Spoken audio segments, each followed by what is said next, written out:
دلچسپ ویڈیوز کے لیے چینل کو سبسکرائب کر لیں اور ساتھ ہی بیل آئیکن بٹن پر کلک کر لیں تاکہ ہر آنے والی ویڈیو آپ کو سب سے پہلے مل سکے۔ ایپیسوڈ 8 پیش کشمیر کارواں۔ منہاس باقر سے گفتگو کا سلسلہ منقطع ہوا تو میں زرگل کی طرف متوجہ ہو گیا۔ وہ اس دوران میں خاموش بیٹھی بڑی گہری نظر سے مجھے دیکھے جا رہی تھی۔ اس وقت ہم دونوں میرے ہی بیڈ روم میں بیٹھے ہوئے تھے۔ زرگل کا خوف بڑی حد تک نارمل ہو چکا تھا اور وہ قدرے نارمل دکھائی دے رہی تھی۔ تمہیں کیا ہو گیا تھا؟ میں نے اس کے چہرے کا جائزہ لیتے ہوئے کہا۔ وہ رسانیت سے بولی، اب تو میں بھی یہی محسوس کر رہی ہوں کہ وہ کوئی خواب تھا، بہت ہی ڈرونا خواب۔ اس نے جھرجھری لی اور بات جاری رکھتے ہوئے بولی، وجدان، حکمت یار بڑی ہی بے دردی سے میرا گلا دبا رہا تھا۔ میں تمہیں متوجہ کرنے کے لیے آواز دینا چاہتی تھی، تمہیں چیخ کر پکارنا چاہتی تھی، لیکن اس کمبخت نے اتنی سختی سے میری گردن کو دبوچ رکھا تھا کہ بے بسی نے میری قوت گویائی گویا سلب کر ڈالی ہو۔ اب ایسا تو نہ کہو زرگل، میں نے اس کا رہا سا خوف دور کرنے کی غرض سے کہا۔ میں تمہاری وحشتناک چیخ سن کر ہی تو ادھر لپکا تھا اور تم کہہ رہی ہو۔ اسے فوراً اندازہ ہو گیا تھا کہ میں سے ہلکی پھلکی چھیڑ چھاڑ کے موڈ میں ہوں۔ بات کاٹتے ہوئے بولی، شاید تمہیں میری بات کا یقین نہیں آیا، اس لیے مذاق کی سوچ رہی ہے۔ زرگل ایک تعلیم یافتہ پشتون دشیزہ تھی اور اس کے انداز گفتگو سے جھلکتا تھا کہ وہ پڑھی لکھی ہے اور صحیح تلفظ اور لب و لہجے کے ساتھ اردو بولتی تھی، جو کہ ایک حیرت انگیز بات بھی تھی۔ میں نے سنجیدگی سے پوچھا، زرگل، میں تم سے کسی قسم کا مذاق نہیں کر رہا ہوں، واقعی میں تمہاری چیز سن کر ہی بوکھلا گیا تھا۔ لگتا ہے اپنے چچا کو تم نے کچھ زیادہ ہی ذہن پر سوار کر رکھا ہے۔ حکمت یار کوئی انسان نہیں بلکہ ایک آسیب ہے، وہ گمبھیر آواز میں بولی۔ اس نے پچھلے دنوں جس شیطانی انداز میں میری زندگی کا تعاقب کیا ہے اور یہ تعاقب ابھی ختم نہیں ہوا، اس کو دیکھتے ہوئے کہا جا سکتا ہے کہ حکمت یار جب تک میری جان نہیں لے لے گا اسے سکون نہیں آئے گا۔ بات کے اختتام پر اس نے ایک مرتبہ پھر جھرجھری لی۔ کیا وہ پہلے بھی تمہارے خواب میں آتا رہا ہے؟ اس کے خاموش ہو جانے پر میں نے پوچھا۔ وہ نفی میں گردن ہلاتے ہوئے بولی، نہیں وجدان، ایسا آج پہلی مرتبہ ہوا ہے۔ میں اپنے خیالوں میں ہمہ وقت اس سے خوفزدہ تو رہتی ہوں، لیکن ایسا واقعہ پہلے کبھی پیش نہیں آیا اور میرا خیال ہے کہ یہ کوئی اچھی علامت نہیں ہے۔ تمہارے خیال کی تائید کرنا ضروری سمجھتا ہوں، میں نے گہری سنجیدگی سے کہا۔ میں محسوس کر رہا ہوں کہ حکمت یار کی دہشت تمہارے اعصاب کو بری طرح متاثر کر رہی ہے۔ وہ تمہارے شعور سے آگے بڑھ کر لاشعور پر حاوی ہونے لگا ہے۔ تمہارے دن کا سکون تو برباد تھا ہی، اگر یہی صورتحال زیادہ عرصے تک برقرار رہی تو راتوں کو نیند بھی غارت ہو جائے گی۔ تم کبھی ہڑبڑا کر اور کبھی چلا کر اٹھو گی اور حکمت یار کے خوف سے تھر تھر کانپنے لگو گی۔ میں کل تمہاری کہانی ضرور سنوں گا اور ہر ممکن تمہاری مدد کرنے کی کوشش بھی کروں گا۔ ویسے ایک بات کا تم اطمینان رکھو، میں نے بات ادھوری چھوڑ کر اس کی آنکھوں میں جھانکا اور تشفی امیز لہجے میں کہا، تمہارا چاچا حکمت یار یہ نہیں جانتا کہ تم لاہور سے کراچی منتقل ہو چکی ہو، لہٰذا فی الحال تمہاری جان کو یہاں کوئی خطرہ نہیں۔ میں مانتی ہوں وجدان، وہ شکر گزاری کے احساسات کے ساتھ بولی۔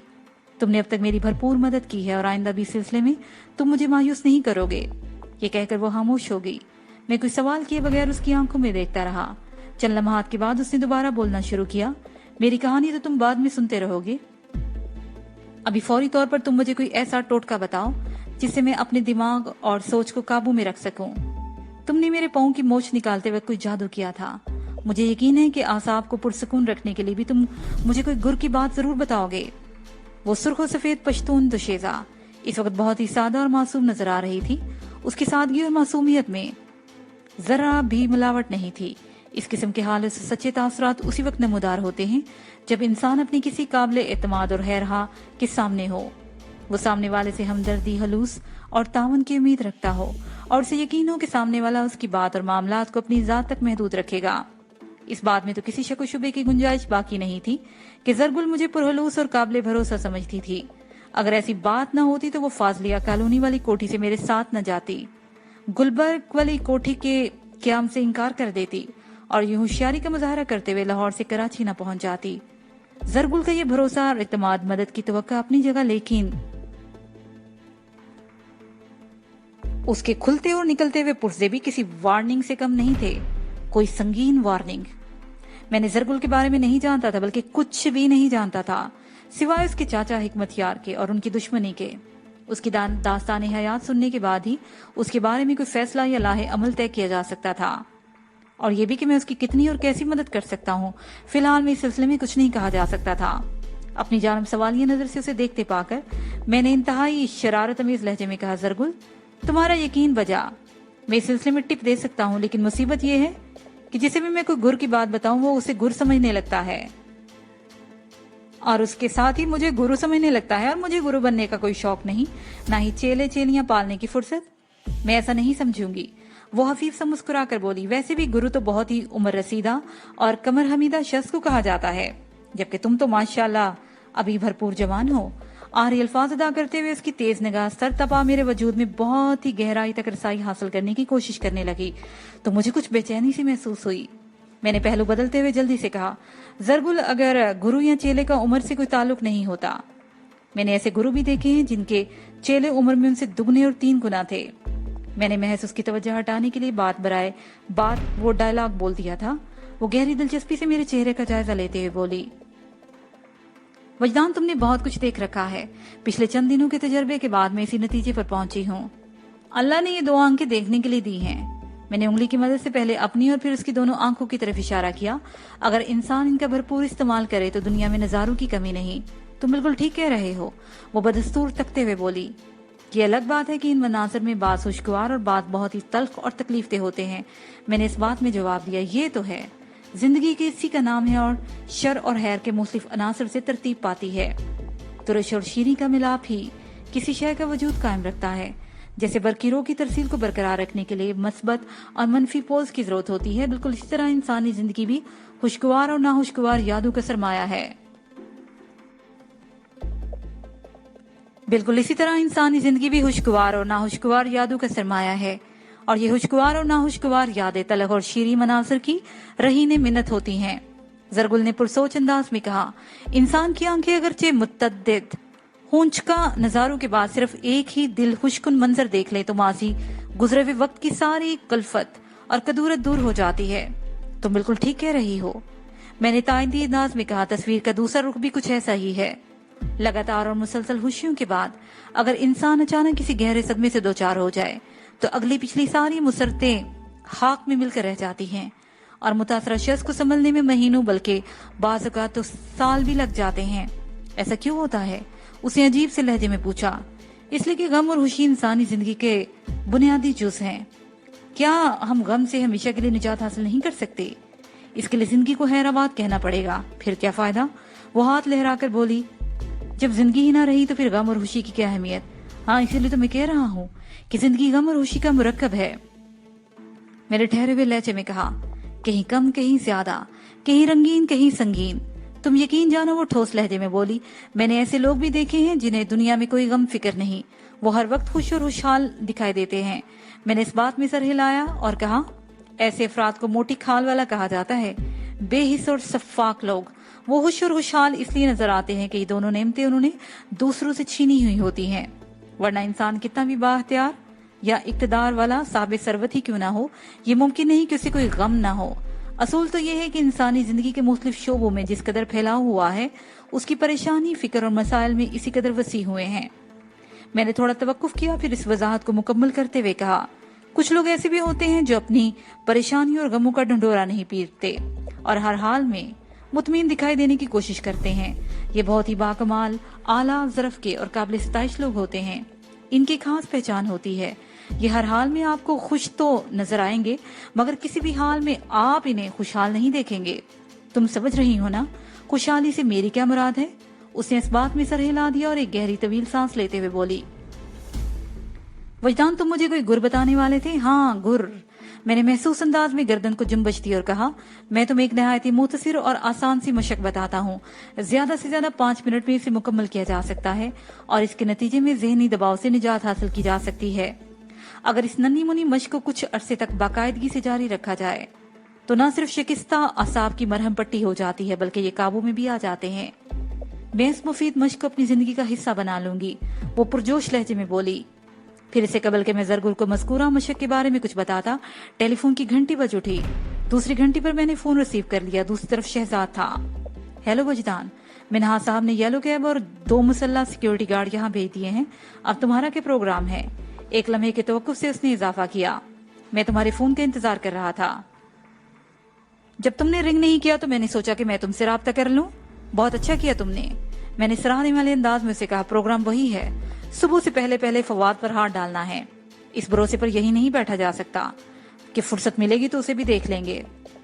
मेरा साबका तजर्बा यही है कि मुझे कभी फुर्सत नहीं मिलेगी। तुम येलो कैब में मेरी तरफ आ जाओ, यहाँ बैठकर प्रोग्राम को फाइनल करते हैं। ओके, मैं निकल रहा हूँ, वो मुस्तद्दी से बोला। मैंने कहा, शहजाद इस वक्त मलबूसात की कोई दुकान खुली होगी? इस वक्त? उसने उलझनदार अंदाज में कहा। रात का 1 बज रहा है, मुझे नहीं उम्मीद कि ऐसी कोई दुकान खुली होगी। गारमेंट्स और बुटीक वाले ज्यादा से ज्यादा 11 बजे तक अपना कारोबार समेट लेते हैं। वैसे मसला क्या है? बात के इख्तिताम पर उसने पूछा। मुझे एक लेडी सूट चाहिए, मैंने जरगुल की जानिब देखते हुए कहा। अगर शलवार कमीज मिल जाए तो ज्यादा अच्छा है। जरगुल ने अभी तक नायला का वही गुलाबी लिबास पहन रखा था। मुझे इतनी फुर्सत नहीं मिली थी कि मैं उसे लिबास तब्दील करने के लिए कहता, और अजगुद मैंने नायला के वार्डरोब में झांकने की कोशिश नहीं की थी। शहजाद ने मेरा मकसद समझ लिया, बोला, आपको जरगुल के लिए लिबास चाहिए ना? हाँ हाँ, उसी के लिए। मैंने जल्दी से कहा, तुमने उसे देखा है, उस नाप का एक लिबास फौरन मुहैया कर दो तो अच्छा रहेगा। कल मैं यही तारिक रोड से उसकी मर्जी की शॉपिंग करवा दूंगा। शहजाद ने पूछा, लिबास नया होने की शर्त है या धुला हुआ हो? इस्तेमाल शुदा भी चलेगा, साफ सुथरा इस्तेमाल शुदा भी दौड़ेगा, मैंने हतमी लहजे में कहा। फिर मैंने अमजद का हवाला देते हुए शहजाद को बेहद मुहतात रहने की ताकीद की। साउथ वाली कार्रवाई में शहजाद अली भी अमजद के साथ था, लेकिन खुशकिस्मती से शुएब के हत्थे नहीं चढ़ सका था। शहजाद से राब्ता खत्म हुआ तो जरगुल ने तशवीश भरे लहजे में कहा, वजदान, तुम्हारी बातों से पता चला है कि तुम फवाद को आज ही रात छापने का फैसला कर चुके हो। तुमने कहा था कि इस मिशन में मुझे भी अपने साथ रखोगे। हाँ, कहा तो था। मैंने उसकी तरफ देखते हुए गहरी सोच में डूबते हुए कहा, हालात की बसात पर मेरा जहन मोहरों की प्लेसिंग कर रहा था। क्या तुम वाकई इस मिशन में अमलन हिस्सा लेना चाहती हो या फ्लैट पर अकेले रहने से डर रही हो? ये सवाल मैंने ऐसे ही पूछ लिया था, वरना मैं उसे अपने साथ रखने का फैसला कर लिया था। फवाद मुझे और शहजाद को चेहरों से अच्छी तरह पहचानता था। इसको गुलशन वाले फ्लैट से बाहर लाने में जरगुल बहुत ही मावन साबित हो सकती थी। ये बात तो तय थी कि हमने फवाद के साथ जो भी कार्रवाई करना थी वो उसके अपार्टमेंट बिल्डिंग से बाहर ही करना थी। वो एक रिहायशी इमारत थी। अगर हम फवाद के फ्लैट में कोई गैर निसाबी मजमून खोल बैठते तो एक मुसीबत खड़ी हो सकती थी। मैंने सवालिया नजरों से जरगुल को देखा तो वो दयानतदारी का मुजाहरा करते हुए बोली, दोनों बातें हैं वजदान। मुझे यहाँ रहते हुए वाकई डर महसूस होगा। इस फ्लैट पर सहमने और खौफजदा होने से ये तो अच्छा है कि मैं तुम्हारा हाथ बटाऊं। उसके लहजे से अपनायत और हलूस टपकता था। हाथ बटाऊं के अल्फाज उसने इंतहाई सादगी और सच्चाई से अदा किए थे। मैं उसकी पेशकश से मुतासर हुए बगैर न रह सका। मैं उसे साथ ले जाने के बारे में सोच चुका था और फराह दिली से कहा, ठीक है जरगुल, तुम भी हमारे साथ ही जाओगी। बस तो फिर जल्दी से मुझे वो मुख्तसर मशक बता दो। वो किसी नन्हे बच्चे की तरह मचल कर बोली, ताकि जब हम इस मिशन से कामयाब लौटें तो मैं अपने बिखरे हुए आसाब को समेटकर चैन की नींद सो सकूं। मैं चंद लम्हा तक खामोश रहकर अपने ख्यालात को एक नुक्ते पर मुश्तमा करता रहा। फिर जरगुल की जानिब मुतवज्जह होते हुए कहना शुरू किया, कशीदा असाब किसी बुनी हुई डोरी की मानंद होते हैं। डोरी को चाहे जितना भी खींच कर तान लिया जाए, उसमें मजीद की गुंजाइश मौजूद रहती है। उसकी फितरत में लचक होती है जो उसे टूटने से बचाए रखती है। लेकिन एक वक्त ऐसा आता है जब उसकी फितरी लचक का एहतमाम हो जाता है और डोरी के बल खुलने पर मजबूर हो जाते हैं। वो खुलने से पहले टूटते हैं और फिर बिखरते हैं। उनके नाजुक रेशे शिकस्त और रेहत का शिकार होकर अपनी सालमियत खो बैठते हैं। डोरी का वजूद उन्हीं रेशों की सेहत पर मुनहसिर होता है।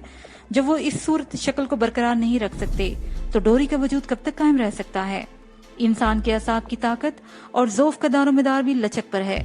जिस शख्स के असाब में जितनी ज्यादा लचक मौजूद होती है वो उतनी ही ज्यादा बर्दाश्त का मालिक होता है।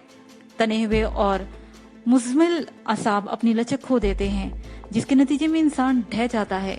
इसलिए इंसान को चाहिए कि वो अपने असाब में लचक पैदा करे ताकि उसकी ज़हनी और जिस्मानी सेहत बहाल रह सके। तफक्रात और परेशानियां इस लचक के दुश्मन हैं। आपकी सेहत के ये दोनों दुश्मन अगर खत्म नहीं हो सकते तो ना हो। इन्हें अपना काम करने दीजिए और आप अपना काम जारी रखें। असाबी लचक को बढ़ाने का काम अपनी बर्दाश्त, तहम्मुल और सब्र को आजमाने का काम। वो हमतन गोश यक टिके मुझे देखे जा रही थी। मैंने अपना बयान जारी रखते हुए कहा कि ये मशक आसाम में लचक पैदा करके तुम्हें ज़हनी सुकून फराहम करेगी। किसी भी आरामदेह जगह पर बैठ जाओ, लेट जाओ या खड़ी हो जाओ।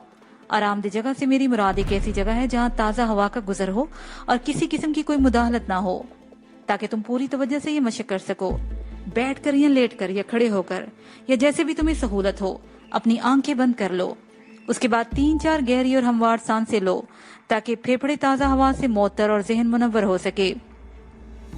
इस मुख्तसर सी तैयारी के बाद अपने जहन में किसी कलफदार कपड़े का तस्वुर करो, खड़खड़ाता, सरसराता और कड़क कपड़ा। ये नाराज और गुसीला कपड़ा तुम्हारे असाब है।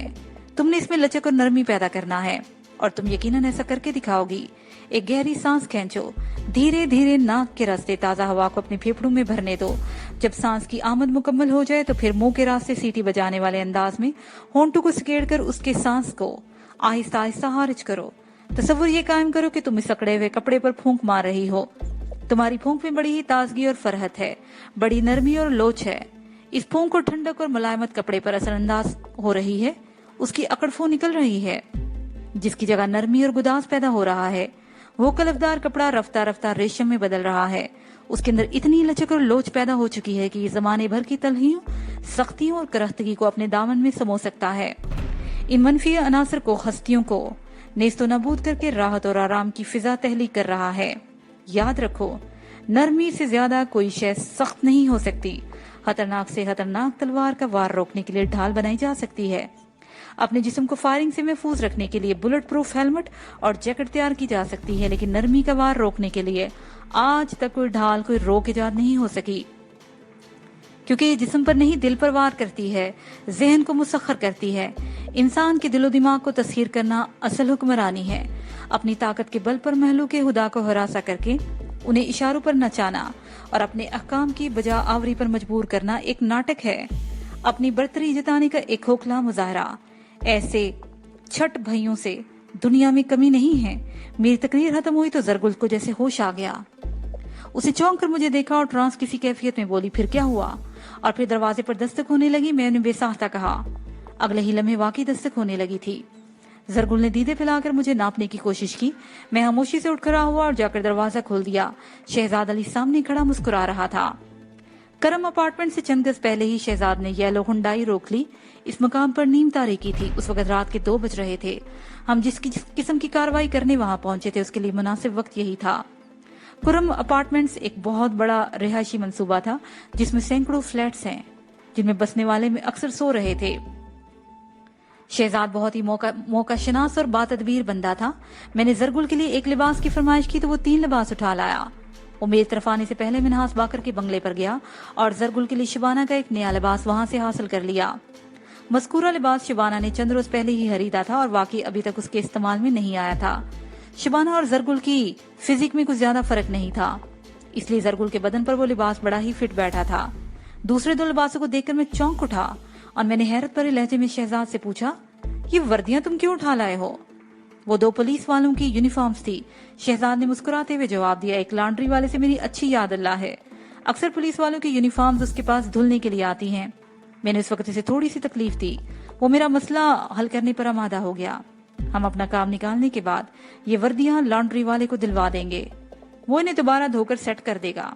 वो एक लम्हे के तवक्कुफ करने के बाद फिर गहरी संजीदगी से बोला, वजदान फवाद को करम अपार्टमेंट से बाहर लाने के लिए हमें पुलिस वालों का सवांग भरना होगा, वरना इस रिहायशी इलाके में कार्रवाई हासी मुश्किल हो जाएगी। तो मेरी बात समझ रहे हो ना? मैंने पुरमानी अंदाज में सर हिलाते हुए कहा, लेकिन ये महज वर्दियां हैं। महसूस किस्म की बैलेट्स और बैजेस के बगैर कहीं वहां का चौकीदार किसी शक में मुब्तला ना हो जाए। मेरा ख्याल है कि ऐसा कुछ नहीं होगा। वो यकीनी लहजे में बोला, इस शहर में पुलिस की वर्दी दहशत और खौफ की अलामत बन गई है। चौकीदार फिरोई मामलात पर तवज्जो नहीं देगा। फिर हमारे पास हथियार भी होंगे तो वो दम नहीं मार सकेगा। इस पर हम हाल इस पुलिस वालों का सा अंदाज इख्तियार करेंगे तो उंगली टेढ़ी किए बगैर घी निकल आएगा। जरा रुक कर उसने कहा कि तुम इस मिशन में सीनियर और मैं जूनियर पुलिस ऑफिसर हूँ। मैं क्लाशनकोफ उठाऊंगा और तुम ये पिस्टल अपने पास रखोगे और हम अपना काम भरपूर अदाकारी से चला लेंगे। कैसा आइडिया है? आइडिया अच्छा और काबिल अमल है। मैंने पुरसोच अंदाज में इंदिया दे दिया। शहजाद 2 पुलिस यूनिफॉर्म्स के साथ असले के नाम पर एक क्लाशनकोफ और एक टीटी पिस्टल भी लाया था। आइंदा चंद मिनट में हमने लिबास तब्दील किए और कार्रवाई के लिए लाहे अमल तय कर लिया था। अब हम 2 पुलिस वालों के भेस में येलो हुंडाई में अमली मैदान में कूदने के लिए तैयार बैठे थे। मैंने एहतियातन फ्लैट से रवाना होते वक्त अपना सिविल ड्रेस गाड़ी में रख लिया था। शायद मेरी छठी हिस्स का कमाल था ये। मुझे यूं महसूस हो रहा था ये भी दीगर जरूरी लवाजमात का हिस्सा है और किसी भी वक्त इसकी जरूरत पेश आ सकती है। जरगुल चाकू चबंद अकबी नशिस्त पर बराजमान थी। उसके चेहरे से दबा दबा जोश जाहिर हो रहा था। मैंने गर्दन घुमाकर उसे देखा और कहा, जरगुल हम अंदर जा रहे हैं, तुम गाड़ी में बैठकर हमारा इंतजार करो। ठीक है, मुझे उम्मीद है कि तुम लोग अंदर ज्यादा देर नहीं लगाओगे। वो मजबूत लहजे में बोली। शहजाद ने जरगुल से पूछा, तुम्हें डर तो नहीं लगेगा? जरगुल ने नफी में गर्दन हिलाने पर इत्तफा किया। हम दोनों गाड़ी से बाहर आ गए। मैंने जरगुल से कहा, तुम आगे पैसेंजर सीट पर आ जाओ ताकि वापसी के सफर को आसान बनाया जा सके। उसे मेरे हुक्म की तामील में मुतमईन होने के बाद शहजाद के साथ करम अपार्टमेंट्स की जानब कदम उठाने लगा। मैंने ये पहले से सोचा था कि फवाद से बाहर लाने के लिए जरगुल का सहारा लूंगा। एक मर्तबा वो अहाते से निकल आया तो फिर हम उसके साथ कोई भी सलूक करने के लिए तैयार थे, मगर शहजाद के आइडिया ने मेरा सारा प्लान बदल दिया क्योंकि उसका आइडिया ज्यादा जानदार था, लिहाजा उसे आजमाने का फैसला किया गया। पुलिस वालों के रूम में हम फ्लैट के अंदर और बाहर फवाद के साथ हर किस्म का सलूक कर सकते थे। कोई भी शख्स को हमारे रवैये पर हैरत या इतराज न होता।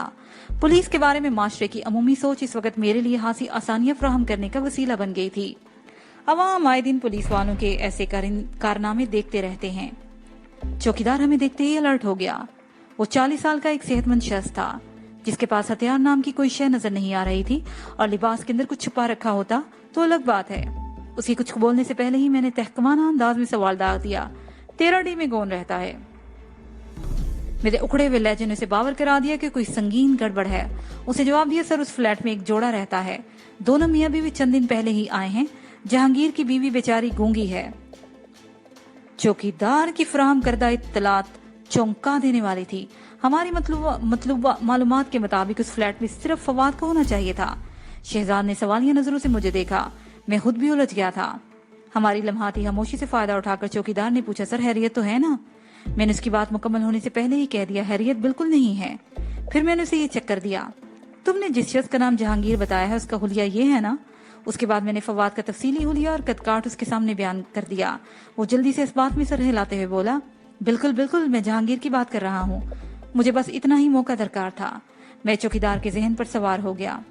तुम जिसे जहांगीर समझ रहे हो उसका नाम फवाद है और वो एक खतरनाक दहशतगर्द है। हम काफी दिनों से उसकी ताकुब में थे। आज रात ही उसका सुराग मिला है और वो 10 और 11 बजे के दरमियान यहाँ आया था। सर जहांगीर के साथ उसकी गूंगी बीवी, सब बकवास है, ये ड्रामा है। मैंने चौकीदार की बात मुकम्मल नहीं होने दी।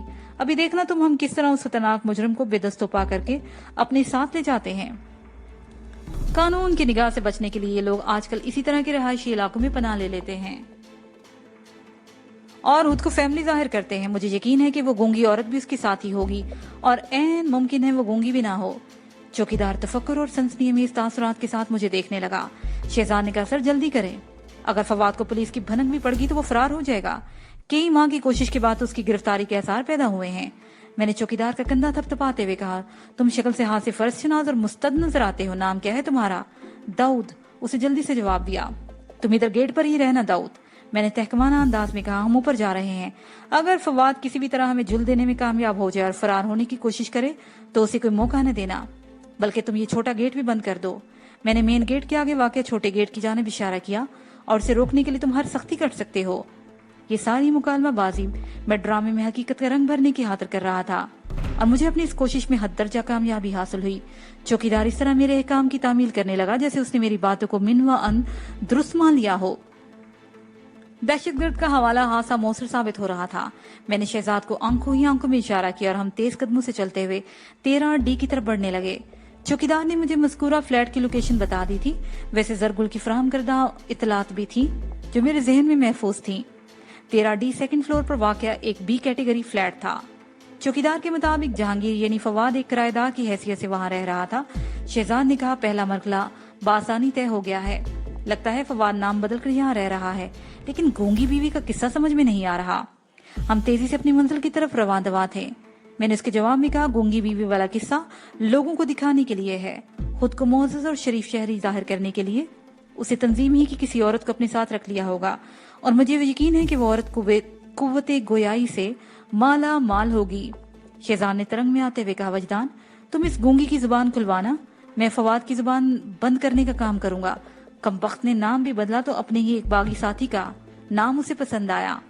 शहजाद का इशारा उस जहांगीर की तरफ था जो CFK से इनहराफ के बाद मुझसे आ मिला था, लेकिन फिर अचानक ही मंदिर से गायब हो गया। गालिब इम्कान इसका यही था कि शुएब गौरी ने उसे ठिकाने लगवा दिया होगा। CFK ऐसी तंजीमों में राज और राजदारी को बहुत ही अहमियत दी जाती है और जहांगीर ने फवाद की मौजूदगी में गुलिस्तान जौहर वाले फ्लैट पर जो इंकशाफात किए थे उसके बाद तंजीम के लिए जहांगीर की हैसियत किसी हाली कारतूस की सी थी, और हाली कारतूस बेल्ट में परोकर सीने पर सजाया जाता है, ना ही राइफल की जीनत बनाया जाता है। उस खोखली शय को हकीर और बेवकूफ जानकर पांव तले रोन दिया जाता है। हम मतलूबा दरवाजे पर पहुंचकर रुके तो मेरी निगाह में चंद रोज पहले का एक मंजर घूम गया।